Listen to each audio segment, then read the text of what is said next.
নওগাঁর মান্দা উপজেলায় বাংলাদেশ জাতীয়তাবাদী শ্রমিক দলের তেঁতুলিয়া ইউনিয়ন শাখার কর্মী সভা অনুষ্ঠিত হয়েছে। নওগাঁ জেলা প্রতিনিধি ওয়াসিম রাজু জানান, বৃহস্পতিবার বিকেলে ইউনিয়নের সাবাই বাজারে এই সম্মেলনের আয়োজন করা হয়। ইউনিয়ন শ্রমিক দলের সভাপতি আইনুল হকের সভাপতিত্বে কর্মী সভায় প্রধান অতিথি হিসেবে উপস্থিত ছিলেন সাবেক উপজেলা চেয়ারম্যান ও সাবেক উপজেলা বিএনপির সাধারণ সম্পাদক ডাক্তার ইকরামুল বারী টিপু। বিশেষ অতিথি হিসেবে উপস্থিত ছিলেন উপজেলা শ্রমিক দলের সভাপতি মোজাম্মেল হক মুকুল, সাধারণ সম্পাদক জাহাঙ্গীর আলম বিদ্যুৎ হোসেন, উপজেলা বিএনপির সাবেক সাংগঠনিক সম্পাদক আখেরুজ্জামান সেলিম সহ বিভিন্ন অঙ্গ ও সহযোগী সংগঠনের নেতৃবৃন্দ। সভায় বক্তারা বলেন, শ্রমিকদের অধিকার আদায়ে ঐক্যবদ্ধভাবে কাজ করতে হবে। দলকে শক্তিশালী করতে প্রতিটি ইউনিয়ন ও ওয়ার্ড পর্যায়ে সংগঠনকে আরো সক্রিয় করার আহ্বান জানান তারা।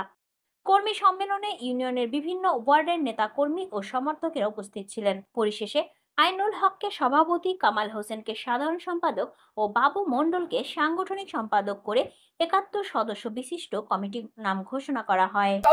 দেশ নেত্রী বেগম খালেদা জিয়ার সংগঠন, শহীদ জিয়ার যোগ্য উত্তরসূরি, আগামী দিনের রাষ্ট্রনায়ক তারেক রহমানের সংগঠন।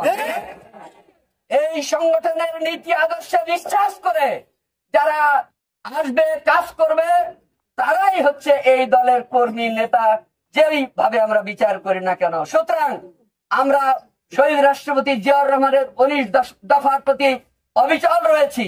আমরা তারেক রহমান সাহেবের আগামী দিনের যে রাষ্ট্র ভাবনা, এই রাষ্ট্র মেরামত করবার জন্য যে ৩১ দফা কর্মসূচি দিয়েছেন, সেইটার প্রতি অনুগত রয়েছি।